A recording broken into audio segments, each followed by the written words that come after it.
Shalom saudara-saudara seiman dalam Tuhan Yesus. Karena kasih-Nya saat ini kita kembali berjumpa dengan saya, Pendeta Ruth Manuhutu Dengah. Saat ini saya akan menyampaikan kebenaran firman Tuhan yang didasarkan pada Kisah Para Rasul pasal 7 ayat 30 sampai ayatnya yang ke-34. Firman Tuhan ini diberi judul Allah Peduli. Baiklah saudara-saudaraku, mari kita siapkan hati dan pikiran kita sebelum merenungkan firman Tuhan. Marilah kita berdoa. Bapa kami yang di sorga, kami menaikkan pujian dan syukur atas kasih dan pemeliharaan Tuhan di dalam kehidupan kami. Kami boleh ada sebagaimana kami ada pada saat ini. Ya Allah Bapa di sorga, kami akan mendengarkan firman Tuhan. Urapi kami dengan kuasa Roh Kudus-Mu, agar firman Tuhan yang kami dengar itu boleh kami berlakukan di dalam kehidupan kami. Teristimewa ketika kami menghadapi masa-masa sulit seperti pada saat ini. Kami serahkan seluruh hidup dan kehidupan kami di dalam nama Tuhan Yesus Kristus, penebus dan juru selamat kami yang hidup. Amin.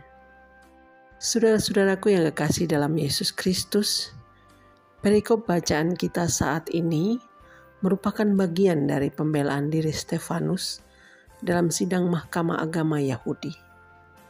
Ada banyak tuduhan yang diarahkan kepada Stefanus. Salah satunya tuduhan menghujat Musa dan Allah. Terdapat dari Kisah Para Rasul 6 ayatnya yang ke-11. Untuk itu, Stefanus mengangkat kisah Musa di masa lalu yang sangat menekankan siapa Allah yang sesungguhnya. Dan ternyata Allah yang dimaksud Stefanus adalah pertama, Allah yang tidak pernah melupakan umatnya.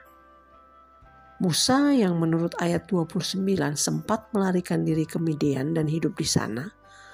Namun setelah 40 tahun, Tuhan menjumpainya di padang gurun, Gunung Sinai. Di tempat itu Tuhan hadir dengan kekudusannya, sehingga Musa pun diperintahkan untuk melepaskan kasutnya. Lalu yang kedua, Allah dapat hadir dimanapun dan kapanpun. Allah tidak dapat diikat oleh siapapun. Dia bebas hadir dimanapun dan kapanpun tanpa ada yang membatasinya. Dan yang ketiga, Allah selalu siap menyatakan kasih-Nya. Dalam ayat 34 dinyatakan bahwa inilah saatnya bagi Tuhan untuk bertindak menyelamatkan bangsa Israel.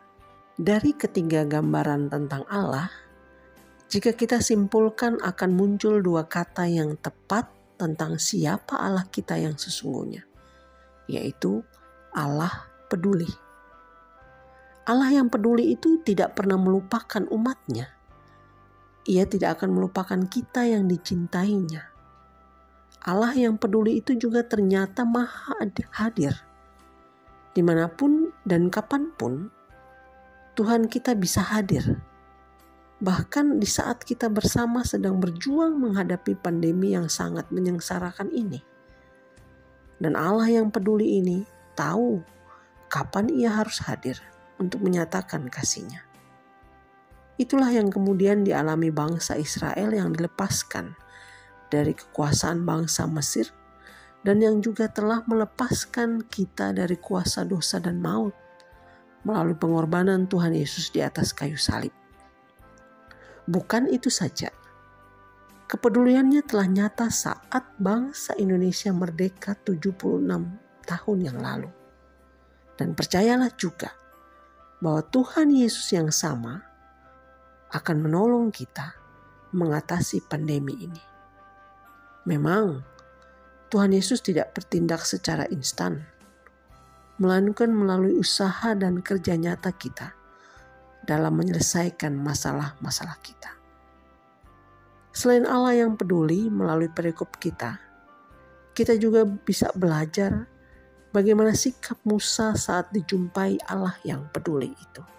Yang pertama menurut ayat 32, saat mendengar suara Tuhan, Musa gemetar. Musa tentu takjub. Musa tahu dengan siapa ia berhadapan.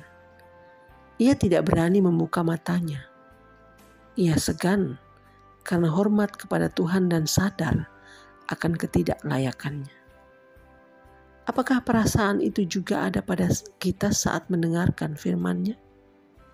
Atau kita sudah anggap biasa-biasa saja saat mendengarkan firman-Nya?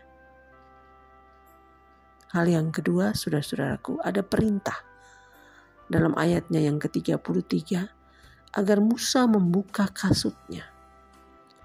Tentu saja Musa segera melakukan itu sebagai tanda rasa hormatnya yang tinggi kepada Tuhan. Tuhan selalu ingin kita pun tunduk dan taat kepadanya.